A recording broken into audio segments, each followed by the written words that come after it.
ভাইরে, আজ আমাদের কাছে নামাজটা বোঝা হয়ে গেছে। আমরা নামাজটা পড়ি একটা বোঝা, পড়ে শেষ করতে পারলে বাঁচি। সাহাবা একরাম, এমনকি আমাদের প্রিয় নবী করিম সাল্লাল্লাহু আলাইহি সাল্লাম কিভাবে নামাজ পড়তেন জানেন? আম্মা জান আয়েশা বলেন, তিনি যখন রাত্রের জন্য নামাজ পড়তেন, লা তাসআল আন হুসনিহিন্না ওয়া তুলিহিন্না, নবীজির রাতের নামাজের কি সৌন্দর্য ছিল, আর বলো না।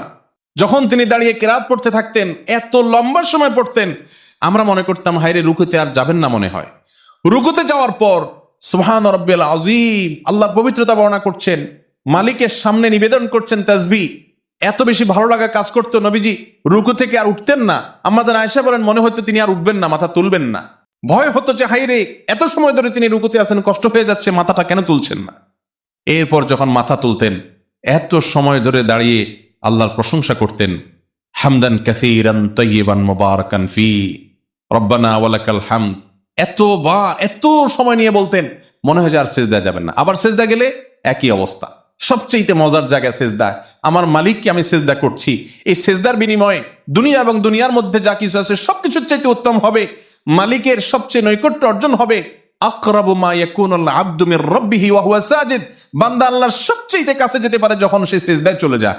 আপনি যদি মনে করেন আমি সেজদায় আছি, আমার রবের সবচেয়ে কাছে আছি, একবারে সামনাসামনি রবকে পেয়ে আমি নিবেদন করছি সুবহান রাব্বিয়াল আলা, ও আমার মহান প্রভু মালিক, আপনি পবিত্র, আপনার পবিত্রতা আমি বর্ণনা করছি। ভালো লাগা কাজ করবে। প্রধানমন্ত্রীর খুব কাছে যেতে পারলে, প্রেসিডেন্টের খুব কাছে যেতে পারলে আমাদের গর্ব হয়। দুনিয়ার প্রধানমন্ত্রী, দুনিয়ার প্রেসিডেন্ট, দুনিয়ার রাজা, দুনিয়ার সমস্ত মানুষের মালিক যিনি, বাদশাহ যিনি, রব যিনি, সবাই যার গোলাম সৃষ্টি, সেই মালিকের সবচেয়ে কাছে যেতে পারে মানুষ যখন সেজদায় চলে যায়। নবীজি সাল্লাল্লাহু আলাইহি ওয়াসাল্লাম লম্বা সময় সেজদা করতেন, উঠতে চাইতেন না। আর আমাদের অবস্থা হলো নামাজ তাড়াতাড়ি করে শেষ করতে পারলে বাঁচি। প্রিয় শ্রোতা, নামাজ মুসলমানদের সবচেয়ে গুরুত্বপূর্ণ ইবাদাত।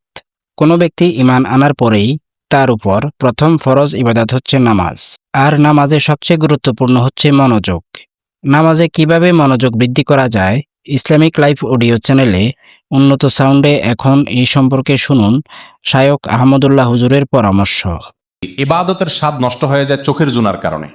আমি আপনাদেরকে আল্লাহর উপরে ভরসা করে বলছি, যদি কেউ ইবাদতের স্বাদ পান না এই অভিযোগ করেন, আপনি টানা 10 দিন 20 দিন এই চোখ দিয়ে হারাম কোনো পর্নার দিকে তাকাবেন না, কোনো মিউজিক, কোনো গান শুনবেন না, মোবাইলেও না, মোবাইলের বাইরেও না, টেলিভিশনেও না, কোনো দিকেই না। রাস্তা চলবেন, নিজেকে নিয়ন্ত্রণ করবেন। নজর পড়ে গেছে, সাথে সাথে নিজেকে শাসন করবেন, ভৎসনা করবেন, আল্লাহর কাছে মাপ চাইবেন। এরপরে আরো সাবধান হয়ে চলবেন। এইভাবে 10-15 দিন যদি চোখের জেনা থেকে আপনাকে বাঁচাতে পারেন নিজেকে, ইনশাআল্লাহ আপনি ইবাদতের স্বাদ পাবেন। আপনি রুকু করলে, সিজদা করলে আর উঠতে মনে চাবে না। ভাইরে, আজ আমাদের কাছে নামাজটা বোঝা হয়ে গেছে। আমরা নামাজটা পড়ি একটা বোঝা, পড়ে শেষ করতে পারলে বাঁচি। নবীজি সাল্লাল্লাহু আলাইহি সাল্লাম লম্বা সময় সিজদা করতেন, উঠতে চাইতেন না। আর আমাদের অবস্থা হলো নামাজ তাড়াতাড়ি করে শেষ করতে পারলে বাঁচি। নামাজের পরে যদি বৃষ্টি হয়, তো মসজিদের দুয়ারে এসে সবাই এমন ভাবে একত্র হয়, মনে হয় জেলখানায় আছে, বাইরে হওয়ার জন্য সবাই পাগল হয়ে গেছে। ঠিক না ভাই? ঠিক। ভাইরা আমার, এই ইবাদতের স্বাদ নষ্ট হয় যে কাজগুলোর মাধ্যমে, তার মধ্যে অন্যতম একটা কাজ হলো চোখের গুনাহ, যেটা আজ ব্যাপক হয়ে গেছে। এই জন্য ইবাদতের স্বাদ নাই। আল্লাহ আমাদেরকে চোখের জেনা থেকে বেঁচে থাকার তৌফিক দান করুন। আর এমনে গণহারে গুনাহের কারণেও ইবাদতের স্বাদ কমে যায়। ইবাদতের স্বাদ কমার তৃতীয় কারণ হলো হারাম খানা। আজকাল খাবারের মধ্যে এত ভেজাল, আল্লাহ মাফ করুক। ইমাম সাহেব বেচারা যে বেতনটা পায়, ওয়াজ করে হুজুর যে হাদিয়া পায়, ওই হাদিয়াও দেখা গেল যে সব মানুষ দিছে টিছে, সুদখোর, ঘুষখোর, 2 নম্বরে ইনকাম করা মানুষ, চাঁদাবাজ, মাস্তান, টিন চোর, গম চোর, ডাকাত, রাহাজানি করেন না, আইল ঠেলা মানুষ, এক একজনের ইনকামে এক এক ভেজাল। আবার কেউ আছে এগুলো কিছু করেন, আপনারা খুব হাসতেছেন মনে মনে, হুজুর সব বাঁশ দিয়ে ফেলতেছে। আপনি নিজেও যে বাঁশ খাওয়ার লোক, আপনি বোনের হক দেন নাই, ফুফুর হক দেন নাই বাপের সম্পত্তিতে, তাহলে আপনিও হারামখোর, আমিও হারামখোর হয়ে যাব যদি এই কাজ করি। ঠিক না? ঠিক। এই হারাম খাওয়ার কারণে ইবাদতে স্বাদ পাওয়া যায় না। 3টা জিনিস বললাম: চোখের জেনা থেকে বাঁচা, সকল গুনাহ থেকে বাঁচার চেষ্টাটা করতে থাকা, আর বিশেষভাবে আমি যা খাবো, উপার্জন করব, এটা যেন হারাম না হয়, এই দিকটা চেষ্টা করা। এই 3টা কাজ করেন, আল্লাহর কসম ইবাদতের স্বাদ এমন পাবেন, আপনাকে ইবাদত থেকে গুলি করে কেউ সরাতে পারবে না। ভাইরে, সালহাতু সঙ্গে বুদি দিল খারাস, আজমুদে এক জামানা খাকে বাস। অনেক কিছুর স্বাদ পেয়েছেন জীবনে, অনেক কিছুর স্বাদ। ভাই, ভালো খাবারের স্বাদ পেয়েছেন, হালাল হারাম বিভিন্নভাবে বিভিন্ন স্বাদ পেয়েছেন, ফেসবুকে ইউটিউবে আজেবাজে জিনিস দেখে স্বাদ পেয়েছেন, জেনা হারাম রিলেশন সম্পর্কের মধ্যে স্বাদ পেয়েছেন। আজ মোদে এক জামানা খাক বাস, একটু পরীক্ষা করে কিছুকালের জন্য মাটি হয়ে দেখেন, একটু কিছুকালের জন্য হারাম ত্যাগ করে দেখেন। ইবাদতের স্বাদ যদি একবার পান, দেখবেন যে এর চাইতে স্বাদের আর কিছু নেই।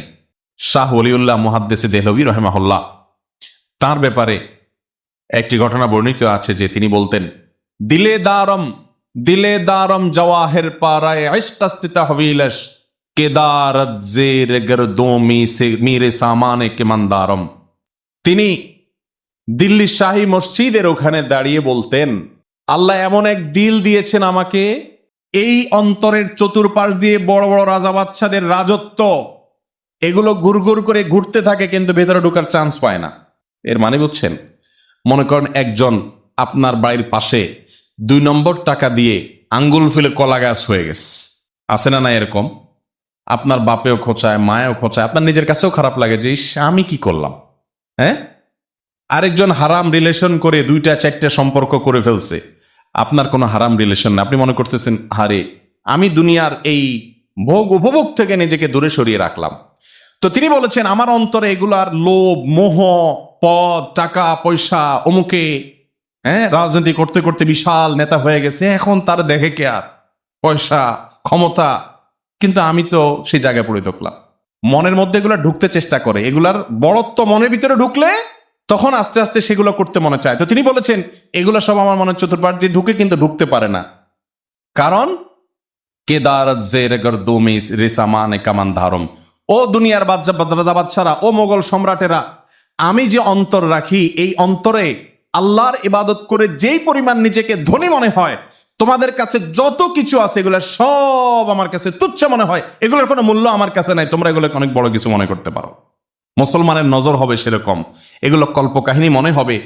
এক সময় আল্লাহর নেককার বান্দারা পৃথিবীতে যারা ছিলেন তাদের কাছে এগুলোই মনে হতো। সাহাবা একরাম, বড় বড় সম্রাটদের মাথার উপরের মুকুট স্বর্ণ দিয়ে তৈরি, মসজিদে নববীর সামনে এনে রাখা হয়েছে।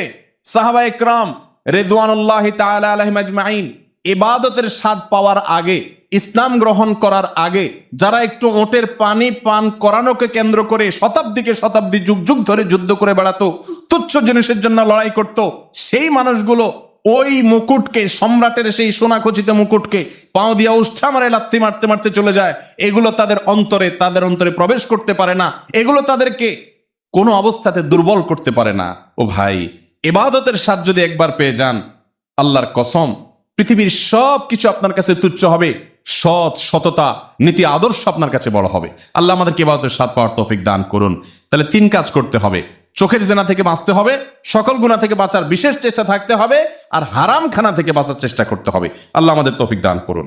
প্রিয় শ্রোতা, নিয়মিত এরকম গুরুত্বপূর্ণ আলোচনা পেতে ইসলামিক লাইফ অডিও চ্যানেলটি সাবস্ক্রাইব করে আমাদের সাথেই থাকুন। ভালো থাকুন, সুস্থ থাকুন। আসসালামু আলাইকুম।